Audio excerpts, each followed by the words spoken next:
Bonjour à toutes, bonjour à tous, et nous nous retrouvons aujourd'hui sur le plateau du CRJ. C'est le deuxième plateau de la journée, et aujourd'hui nous accueillons 4 personnes. Je vais les laisser se présenter. Bonjour, donc Laurent Le Goff, je suis enseignant ici au lycée Le Dantec et puis organisateur de ce concours interlycée. Moi je suis Julien Cornic, donc je suis directeur de Tiarvaux, donc la maison de la culture bretonne à Cavan, qui rayonne sur tout le Trégor-Guello ici. Moi je m'appelle Laurie, je suis lycéen en terminale bretonnant ici au lycée et voilà. Je suis Agathe Gris, donc je suis en première S et coordonne le cours de danse bretonne le mardi avec Laurie. Alors, quand et comment vous est venue l'idée d'un concours interlycée ? Puisque donc le premier concours a eu lieu en 1996. Donc j'étais lycéen à l'époque et il y avait une dynamique qui commençait à être lancée sur le lycée qui était un peu voilà, l'initiative d'un CPE, à l'initiative d'élèves aussi, qui était un peu voilà, autour de la danse et la musique bretonne. Il y avait quelques musiciens, les musiciens se retrouvaient à l'heure de midi pour jouer, il y a eu quelques cours de danse, etc. Et puis il y a eu un pic, je crois que c'était en 95, où il y a eu une journée un peu pour tout l'établissement sur la culture bretonne en règle générale, avec des conférences, des concerts dans la cour, etc. Et puis après est venue l'idée de se dire bah, peut-être qu'il y a d'autres lycéens ailleurs en Bretagne qui ont aussi cette même passion-là et que ce serait pas mal de les rencontrer. Et du coup, en 96, on a monté comme prétexte un concours de musique interlycée, donc régional de musique bretonne. Et l'idée, c'était de rassembler à Lannion justement des lycéens qui avaient la même passion pour qu'on fasse connaissance, pour qu'on se rencontre. Et donc cette année-là, ça a été très médiatisé en plus, puisque donc Dan Arbraz avait accepté d'être le parrain de l'édition, et il était en plein succès avec l'héritage des Celtes en fait. Donc c'était vraiment la star du moment, voilà, en pleine lumière. Et donc voilà, c'est comme ça que ça a démarré en fait. Alors en fait, les premières éditions sont déroulées entre 1996 et puis 2003. Il y a eu une interruption, parce que c'est vrai que l'organisation, c'est quand même relativement lourd. Et puis, bon, l'équipe d'organisation fatiguait, d'autant qu'à l'époque, elle n'était pas soutenue par des associations extérieures, ou beaucoup moins qu'actuellement.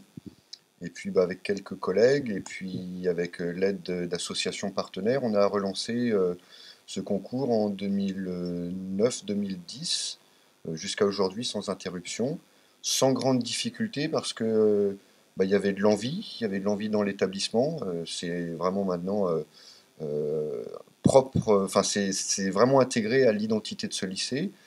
Les festivals qui prennent les lauréats, les groupes lauréats, ils étaient demandeurs, ils étaient partants, ils ont répondu oui tout de suite.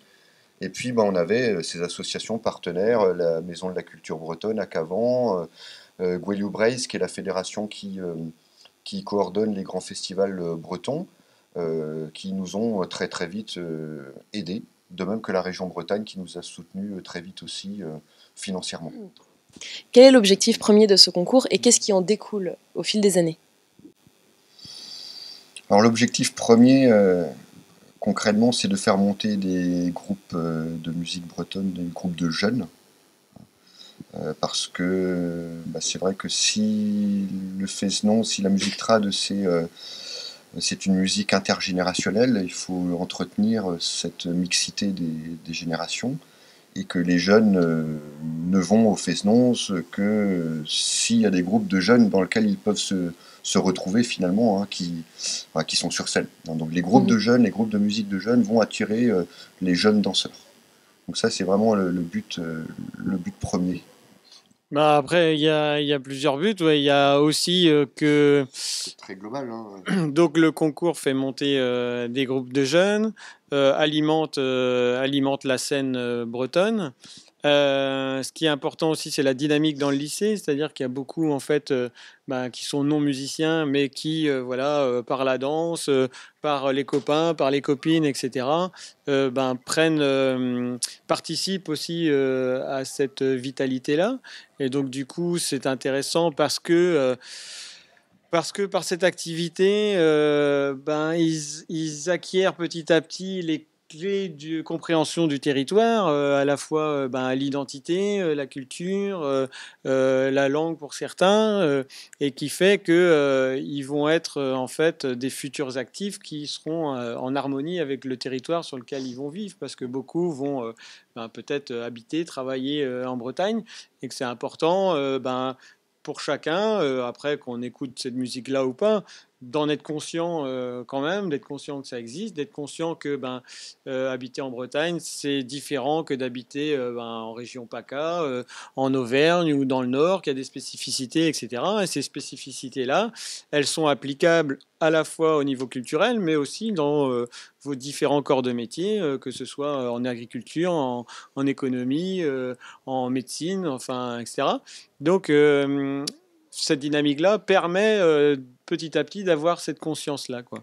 Et après, un autre intérêt aussi, mais qui est un peu plus propre à l'établissement, j'ai envie de dire, c'est justement un peu fluidifier et enrichir la relation entre les élèves, les enseignants, l'administration, le personnel de fonctionnement de l'établissement, où on s'aperçoit que petit à petit, c'est aussi un projet qui dont chaque discipline s'empare. C'est-à-dire que, par exemple, là, tout ce qui est son et lumière, c'est fait par la section son-lumière de l'établissement. Donc, ça leur donne un travail concret à faire, et puis avec une exigence de résultat, parce que là, on n'est plus en classe. Là, il y a des vrais groupes, il y a un vrai public, il faut que le son, il marche. Donc là, on est dans le feu, quoi, de l'action.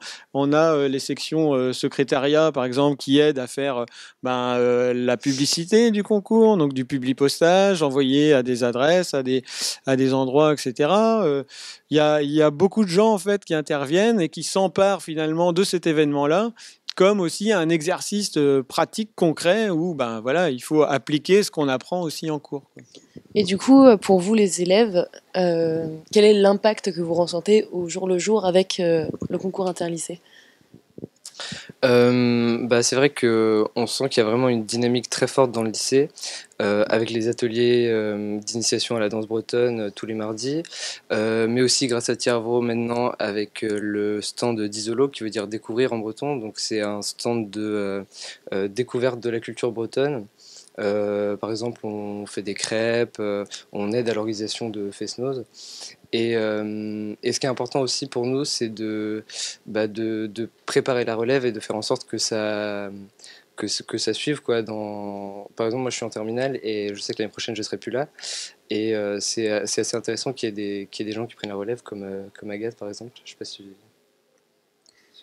Je pense pas que j'ai grand chose à rajouter, mais oui, ça nous apporte, surtout à nous, ça nous apporte beaucoup une certaine dynamique de voir plus loin, de voir que c'est aussi grâce aux jeunes que la danse bretonne peut vivre, et qu'on se dit que grâce à nous, peut-être on peut alimenter, comme l'a dit Julien Cornic, ou Monsieur Le Goff, alimenter les générations futures avec notre participation et notre engagement. Il n'y a pas véritablement de rupture entre le lycée et puis l'environnement culturel du lycée de Lannion. C'est très très poreux. Quand on a souhaité relancer les animations, les FSD, les concours interlycées, les musiciens renommés, professionnels du secteur sont venus ici tout de suite et bénévolement pour relancer la machine. Dans l'autre sens, les groupes d'ici, les groupes de lycéens d'ici vont aller se produire dans plein de Fest-Noz maintenant autour. À Cavan, on a fait un Fest-Noz entièrement avec des groupes du lycée ici.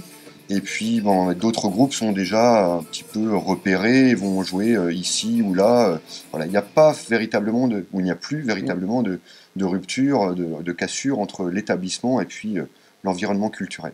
Non, et puis tous les élèves, on les retrouve le samedi soir aussi, en même soirée. Il y a vraiment, il se passe quelque chose qui dépasse aussi l'établissement, et c'est pas une discipline parmi tant d'autres, ou un club parmi tant d'autres. Finalement, c'est ça rayonne beaucoup plus large que l'établissement et que les élèves se l'approprient comme constituant finalement de leur personnalité future et de leur envie voilà, d'aller plus loin dans leur vie, avec ça dans leur vie de tous les jours, quoi. C'est vrai que ici à Lannion, on n'est pas dans une grande ville et comme animation le week-end, il n'y a pas grand-chose à faire hormis l'été où là il y a beaucoup de festivals. En Bretagne, on est une région où il y a beaucoup de festivals.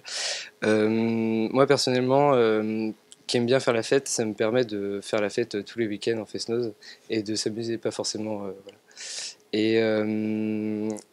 Du coup, ça permet ça et de retrouver des gens qu'on connaît du lycée. C'est un endroit où les Fest-Noz, c'est vraiment un endroit où on se retrouve et on rencontre de nouvelles personnes d'autres lycées. Voilà, souvent. Quand je suis arrivée au lycée, le festival interlycée donc existait déjà, les cours de danse bretonne aussi. Donc c'est vrai que je suis tombée dedans assez vite et tout de suite, voilà, il y a eu ce lien beaucoup plus large que l'établissement, dans les week-ends, autour, comme à Cavan. Cette dynamique vous prend tout de suite et vous emmène dans toute la Bretagne.